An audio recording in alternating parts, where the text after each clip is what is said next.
చూసినప్పుడు చాలా బాధాకరంగా ఉంది. కానీ గతంలో దేవుడు బతకమంటలా, భవిష్యత్తు గురించి మాట్లాడే దేవుడు మన దేవుడు. గతంలో ఉండమని దేవాతి దేవుడు చెప్పట్లా, గతం గురించి మాత్రమే ఆలోచిస్తూ జరిగిపోయిన వాటిని గురించి మాత్రమే చింతించే వాళ్ళు భవిష్యత్తులో ఏమీ పొందలేరు, ఏమీ సాధించలేరు. జరిగిన పొరపాట్ల మేలు నేర్చుకుందాం, జరిగినటువంటి ఇబ్బందులు కష్టాల్లో నుంచి ధైర్యంతో ముందుకు వెళ్దాం. కొందరు అనుకుంటూ ఉంటాం, ఇక భవిష్యత్తు ఏంటి, పెంచి పెద్ద చేసిన నాన్న చనిపోయాడు మధ్యలో, పెంచి పెద్ద చేసిన అమ్మ చనిపోయింది మధ్యలో, ఆదుకుంటారన్న స్నేహితుడు వదిలేసి వెళ్ళిపోయాడు మధ్యలో, ఎవరో ఒకరు ఏదో సహాయం చేస్తారని వారి మాట మీద ఆశ పెట్టుకున్నాం, కానీ ఆ మాట తప్పారు వాళ్ళు.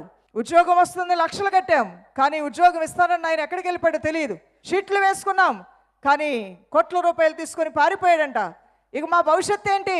ఈ రోజున నూతన సంవత్సరంలో ప్రవేశించబోతున్నటువంటి దేవుని సంగమా, ఏమిటి మన భవిష్యత్తు అంటే అది కీడుకరంగా లేదు, మేలుకరంగా మాత్రమే ఉన్నది నీ పట్ల.